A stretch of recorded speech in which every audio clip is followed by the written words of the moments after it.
Unpredictable Brahmaputra মোক মাৰি আছে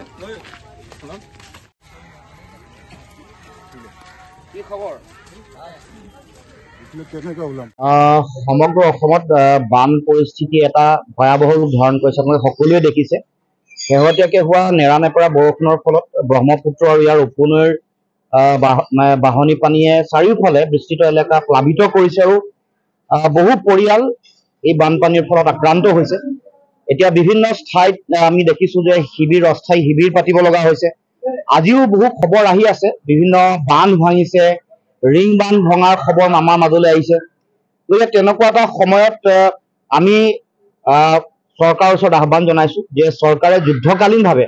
উদ্ধাৰ অভিযান চলাব লাগে দুৰ্গত ৰাইজৰ সহায় সহযোগিতা আগবঢ়াব পৰাকৈ তেওঁলোকে টোল ফ্ৰী নাম্বাৰ দি তেওঁলোকৰ খোৱা বোৱাৰ ব্যৱস্থা তেওঁলোকৰ থকাৰ ব্যৱস্থা স্বাস্থ্য বিশেষকৈ শিশুসকলৰ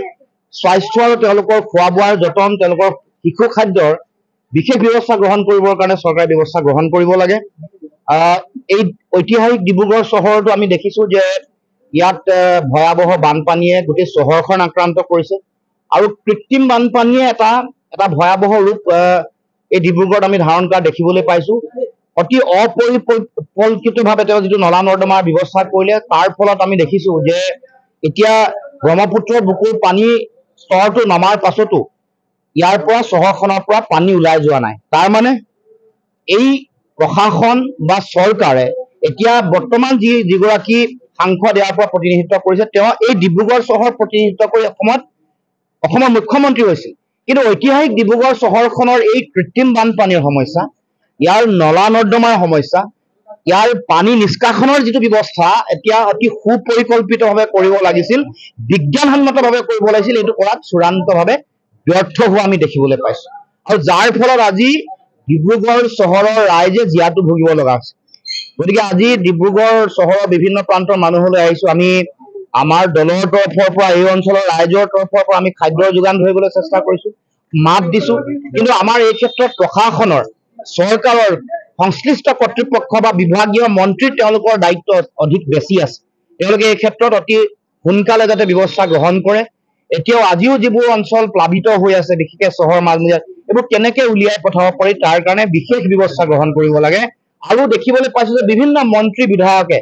কিছুমান এনেকুৱা বক্তব্য আগবঢ়াইছে দুখৰ দিনত যিবোৰ বক্তব্য আচলতে বানপীড়িত ৰাইজৰ মনত দুখ দিছে তেওঁলোকৰ কাষত থিয় নিদি এনেকুৱা ধৰণৰ পাতল তুলুঙা মন্তব্যই গোটেই পৰিৱেশটো বেয়া কৰিবলৈ চেষ্টা কৰিছে গতিকে মুখ্যমন্ত্ৰীকো আহ্বান জনাইছো এনেকুৱা ধৰণৰ বিধায়ক মন্ত্ৰী তেওঁলোকৰ কথা বতৰাক যাতে নাকি লগাব লাগে আৰু তেওঁলোকক নিৰ্দেশ দিব লাগে যে ৰাইজৰ কাষত থিয় হওক মই আজি এই মুহূৰ্তত আমাৰ অসম জাতীয় পৰিষদৰ সকলো নেতা কৰ্মকৰ্তাক মই আহ্বান জনাইছো প্ৰতিখন জিলাৰ যিসকল কেন্দ্ৰীয় সমিতি নেতা আছে তেওঁলোকে সকলো অঞ্চলত যিমানবোৰ বানপানী হৈছে সেই অঞ্চলসমূহলৈ যোগ মানুহৰ ওচৰত থিয় হওক সহায় সহযোগিতা কৰক দলৰ সকলো পৰ্যায়ৰ কেন্দ্ৰীয় সমিতিৰ জিলা সমিতি সমষ্টি সমিতি পঞ্চায়ত সমিতি বুথ ৱাৰ্ড তৃণমূল পৰ্যায়ৰ কৰ্মকৰ্তা আমাৰ দলৰ যিসকল জাতীয় সেৱক আছে